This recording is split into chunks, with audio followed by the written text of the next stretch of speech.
அனைவருக்கும் வணக்கம். என்னுடைய மாணவர்கள் அனைவரும் நலம் என்று நம்புகிறேன். Okay, very good students. இன்றைய வீடியோ பதிவில் நாம் பார்க்க இருப்பது 4ஆம் வகுப்பு பருவம் 2 தமிழ் பாடத்தின் வினாவிடை.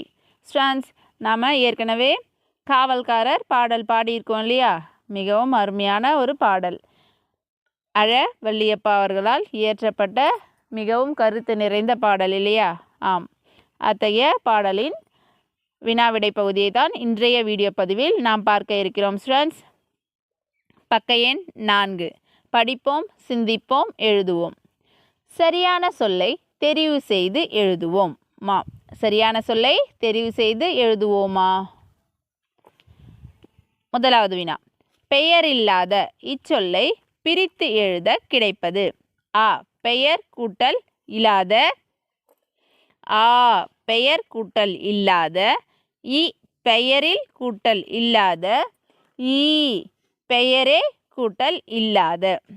ஸ்டூடண்ட்ஸ், பிரித்து எழுதும்போது பிரியும் 2 சொற்களும் பொருள் நிறைந்ததாக இருக்க வேண்டும். ஓகே ஸ்டூடண்ட்ஸ், ஆக நாம் பெயர் இல்லாத என்ற சொல்லை பிரித்து எழுதும்போது கிடைக்கும் சரியான விடை ஆ, பெயர் கூட்டல் இல்லாத. Okay, very good students.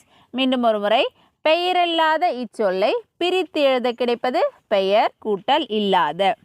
வினா எண் 2, வைக்கோல் மேலே துணியை சுற்றி வைத்திருக்கும் பொம்மை இத்தொடரில் அடிக்கோடிட்ட சொல்லின் எதிர்ச்சொல். ஸ்டூடண்ட்ஸ், நம்முடைய வினாவில் மேலே என்ற சொல்லின் கீழ் அடிக்கோடிடப்பட்டிருக்கிறது. ஆக அச்சொல்லின் எதிர்ச்சொல்லை தான் நாம் இப்போது கண்டுபிடிக்க வேண்டும். அதற்குரிய ஆப்ஷன்ஸ் என்னன்னு பார்க்கலாமாங்க? ஆ, கீழே. ஆ, அருகில். இ, தொலைவில். ஈ, வளைவில். ஸ்டூடண்ட்ஸ், மேலே என்ற சொல்லின் எதிர்ச்சொல் என்னவாக இருக்கும்? Yes, very good students. மேலே என்பதும் கீழே என்பதுதான் சரியான எதிர்ச்சொல். Very good students. வைக்கோல் மேலே துணியை சுற்றி வைத்திருக்கும் பொம்மை இத்தொடரில் அடிக்கோடிட்ட சொல்லின் எதிர்ச்சொல் கீழே. Okay, very good students. அடுத்ததாக 3வது வினா, சோளக்கொல்லை பொம்மை என்பது டேஷ். ஆ, உயிருள்ள பொருள். ஆ, உயிரற்ற பொருள். இ, இயற்கையானது. இ, மனிதன் செய்ய இயலாதது. ஸ்டூடண்ட்ஸ், நம்ம பாடத்தின் பொருள் பார்க்கும்போதே இதற்குரிய விடையை கண்டறிந்திருக்கிறோம் இல்லையா? எஸ், சோளக்கொல்லை பொம்மை என்பது ஓர் உயிரற்ற பொருள். ஆகவே ஆ ஆப்ஷன் என்பதே சரியானதொரு விடை. சோளக்கொல்லை பொம்மை என்பது உயிரற்ற பொருள். அடுத்ததாக 4வது வினா, அசைய கூட்டல் இல்லை இச்சொல்லை சேர்த்து எழுத கிடைப்பது. ஆ, அசைய இல்லை. ஆ, அசைவில்லை. இ, அசையவில்லை. ஈ, அசையில்லை. ஸ்டூடண்ட்ஸ், சேர்த்து எழுதும்போது நாம் புதியதொரு வார்த்தையை, அதாவது 2 சொற்கள் சேரும்போது உருவாகும் ஒரு புதிய சொல்லை கண்டறிகிறோம். ஆகவே அசைய கூட்டல் இல்லை இச்சொல்லை சேர்த்து எழுத கிடைப்பது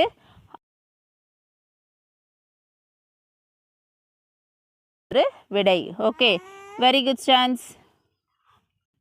அடுத்ததாக வினா எண் 5, நித்தம் இச்சொல்லுக்குரிய பொருள் டேஷ். ஆ, நாளும். ஆ, இப்பொழுதும். ஈ, நேற்றும். ஈ, எப்பொழுதும். ஸ்டூடண்ட்ஸ், நித்தம் என்ற சொல்லுக்குரிய பொருள் நாளும். ஆகவே சரியான விடை ஆ ஆப்ஷன் நாளும். Okay, very good students. நாம் இப்போது சரியான சொல்லை தெரிவு செய்து எழுதுவோமா? பகுதியை நிறைவு செய்து விட்டோம். அடுத்ததாக நாம் பார்க்க இருப்பது வினாக்களுக்கு விடையளிக்க. ஸ்டூடண்ட்ஸ், வினாக்களுக்கு விடையளிக்க முதல் வினா, தோட்டத்தின் நடுவே ராஜா போல் நின்றது எது? தோட்டத்தின் நடுவே ராஜா போல் நின்றது காவல் காக்கும் பொம்மை. மீண்டும் ஒரு முறை ஸ்டூடண்ட்ஸ், தோட்டத்தின் நடுவே ராஜா போல் நின்றது எது? தோட்டத்தின் நடுவே ராஜா போல் நின்றது காவல் காக்கும் பொம்மை. Very good. அடுத்ததாக 2வது வினா, காவல்காரருக்கு தோட்டத்தில் உள்ள பணி யாது? தோட்டத்திற்கு வரும் காக்கை குருவிகள் காவல்காரர் நிற்பதைக் கண்டு வந்த வழியே திரும்பி ஓடச் செய்யும் பயமே காவல்காரரின் பணியாகும். மீண்டும் ஒரு முறை ஸ்டூடெண்ட்ஸ், வினா எண் 2. காவல்காரருக்கு தோட்டத்தில் உள்ள பணி யாது? தோட்டத்திற்கு வரும் காக்கை குருவிகள் காவல்காரர் நிற்பதைக் கண்டு வந்த வழியே திரும்பி ஓடச் செய்யும் பயமே காவல்காரரின் பணியாகும். Okay, very good chance. அடுத்ததாக 3வது வினா. பொம்மைக்கு கருப்பு கோட்டு வெள்ளை சட்டை கொடுத்தது எது? பொம்மைக்கு கருப்பு கோட்டு வெள்ளை சட்டை கொடுத்தது காகம். மீண்டும் வினா எண் 3. பொம்மைக்கு கருப்பு கோட்டு வெள்ளை சட்டை கொடுத்தது எது? பொம்மைக்கு கருப்பு கோட்டு வெள்ளை சட்டை கொடுத்தது காகம். அடுத்ததாக வினா எண் 4. காகம் கொடுத்த ஆடைகளை காவல்காரர் ஏன் அணியவில்லை? வைக்கோல் மேலே துணியை சுற்றி வைத்திருக்கும் பொம்மை என்பதால் காகம் கொடுத்த ஆடைகளை காவல்காரர் அணியவில்லை. மீண்டும் வினா எண் 4. காகம் கொடுத்த ஆடைகளை காவல்காரர் ஏன் அணியவில்லை? வைக்கோல் மேலே துணியை சுற்றி வைத்திருக்கும் பொம்மை என்பதால் காகம் கொடுத்த ஆடைகளை காவல்காரர் அணியவில்லை. Okay, very good students. அடுத்ததாக நாம் பார்க்க இருப்பது முதல் எழுத்து ஒன்று போல் வரும் சொற்களை எழுதுக. அதாவது நம்முடைய பாடலில் முதல் எழுத்து ஒன்றுவது போல் உள்ள சொற்களை எடுத்து எழுத வேண்டும். நமக்கு எடுத்துக்காட்டாக சட்டை ஜரிகை என்று அவர்களே கொடுத்திருக்கிறார்கள். அடுத்ததாக அடுத்து இருக்கும் டேஷில் நாம் ஃபில் பண்ண வேண்டியது உடனே உற்று, காக்கை காவல், வைக்கோல் வைத்திருக்கும். மீண்டும் ஒரு முறை ஸ்டூடெண்ட்ஸ், முதல் எழுத்து ஒன்றுவது போல் வரும் சொற்களை எழுதுக. சட்டை ஜரிகை, உடனே உற்று, காக்கை காவல், வைக்கோல் வைத்திருக்கும். ஸ்டூடெண்ட்ஸ், மேலும் பல சொற்கள் முதல் எழுத்து ஒன்றுவது போல் நம்முடைய பாடலில் இடம்பெற்றுள்ளது. நீங்கள் மேலும் சில சொற்களை கண்டறியலாம். Okay, very good students. அடுத்ததாக மேகங்களுக்கு பொருத்தமான மழைத்துளிகளை இணைக்க. ஸ்டூடெண்ட்ஸ், நமக்கு இங்கே மேகங்களும் மழைத்துளியும் கொடுத்துருக்காங்க. 5 மேகங்கள் 5 மழைத்துளிகள். அதில் முதலாவது மேகத்தையும் மழைத்துளியையும் இணைத்திருக்கிறார்கள். பாருங்கள், சரிகை வேட்டி. ஆக நம்முடைய வினா சரிகை கருப்பு வெள்ளை சோளக்கொள்ளை கனத்த. விடைகள் அதாவது மழைத்துளிகள் சட்டை பொம்மை மழை கோட்டு வேட்டி. 5 மேகங்களுடன் 5 மழைத்துளிகளை நாம் இணைக்க வேண்டும். முதலாவது மேகத்தையும் மழைத்துளியையும் நமக்கு எடுத்துக்காட்டாக இணைத்து காட்டியிருக்கிறார்கள். சரிகை வேட்டி. அடுத்ததாக கருப்பு, கருப்பு கோட்டு, கருப்பு கோட்டு. அந்த மேகத்தையும் மழைத்துளியையும் இணைத்து விட்டோம். அடுத்ததாக வெள்ளை சட்டை, வெள்ளை மேகத்தையும் சட்டை மழைத்துளியையும் இணைத்து விட்டோம். அடுத்ததாக சோலைக்கொள்ளை மேகத்தை பொம்மை என்னும் மழைத்துளியோடு இணைக்கலாம். சோளக்கொள்ளை பொம்மை. கனத்த மேகத்தில் இருக்கக்கூடிய வார்த்தைக்கு மழை என்னும் மழைத்துளிதான் சரியான விடை. கனத்த மழை. இணைத்த சொற்களை கீழே எழுதுக. அதாவது நாம் மேகத்தையும் மழைத்துளியையும் இணைத்ததை எடுத்து நாம் இங்கே கீழே எழுத வேண்டும். ஸ்டூடெண்ட்ஸ், வாங்க எழுதுவோம்.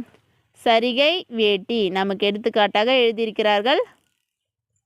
அடுத்ததாக கருப்பு கோட்டு, வெள்ளை சட்டை, சோளக்கொள்ளை பொம்மை, கனத்த மழை. இணைத்த சொற்களை நாம் இங்கே எழுதிவிட்டோம். Very good students. அடுத்ததாக நாம் பார்க்க இருப்பது பாடலை தொடர்ந்து பாடுவோமா.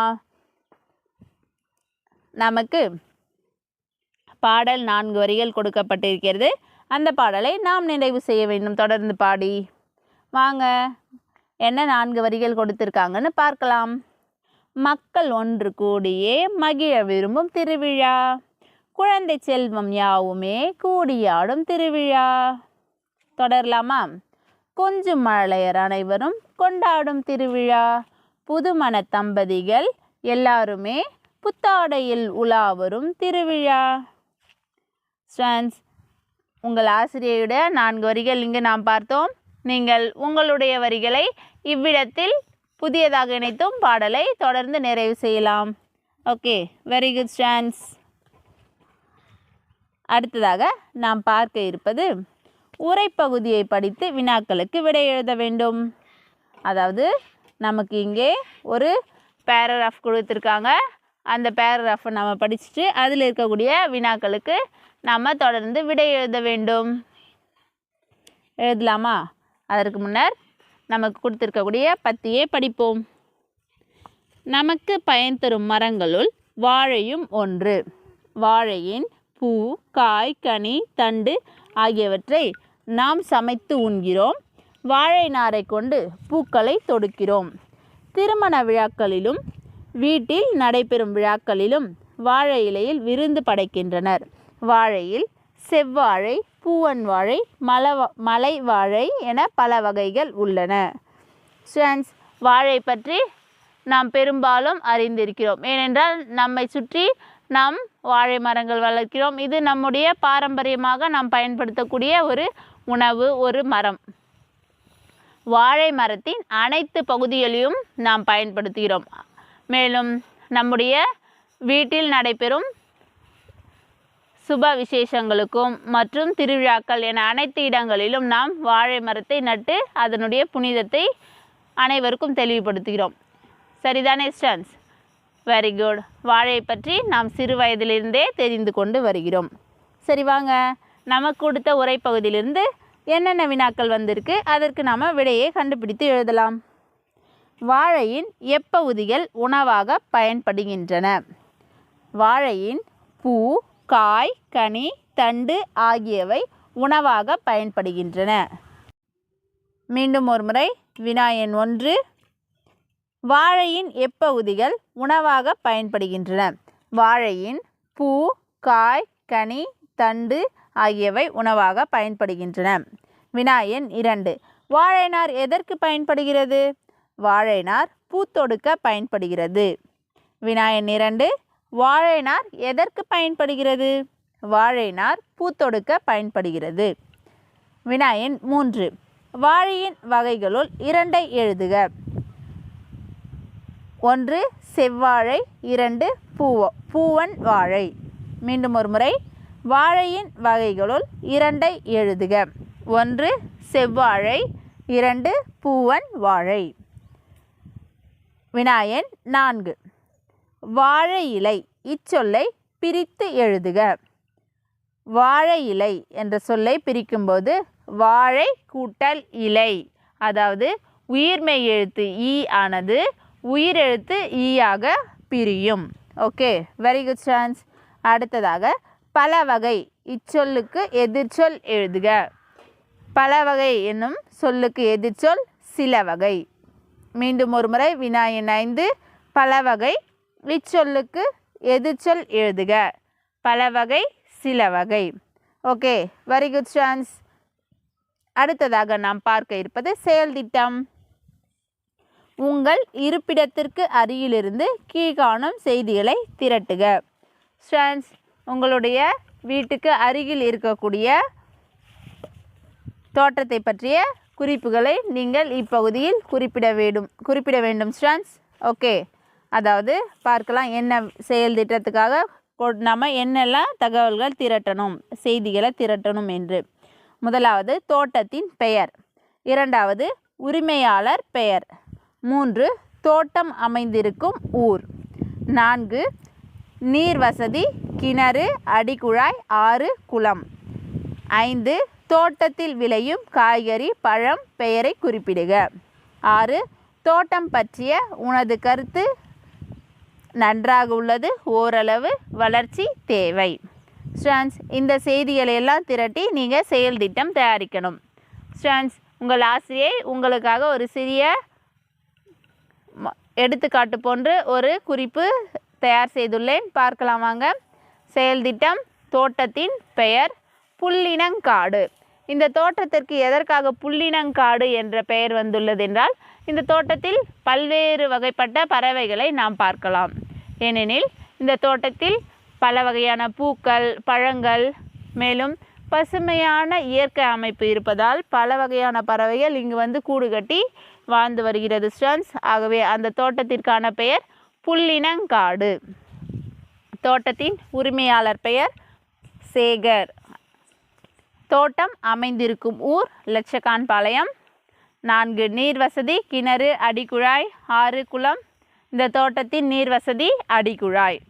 5 தோட்டத்தில் விளையும் காய்கறி, பழம் பெயரை குறிப்பிடுக. இத்தோட்டத்தில் விளையும் பழம் மாம்பழம், சப்போட்டா, தேங்காய், எலுமிச்சை போன்ற பழ வகைகள், முருங்கை போன்ற காய் வகைகள் மற்றும் பல்வேறு வகையான மலர்கள் இத்தோட்டத்தில் மலர்கின்றது. 6 தோட்டம் பற்றிய உனது கருத்து. இத்தோட்டம் மிகவும் நன்றாக உள்ளது.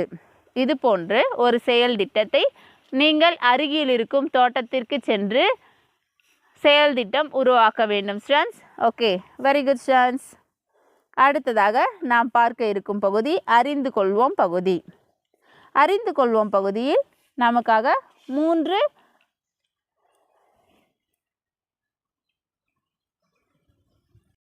செய்திகள் நமக்காக வழங்கப்பட்டிருக்கிறது.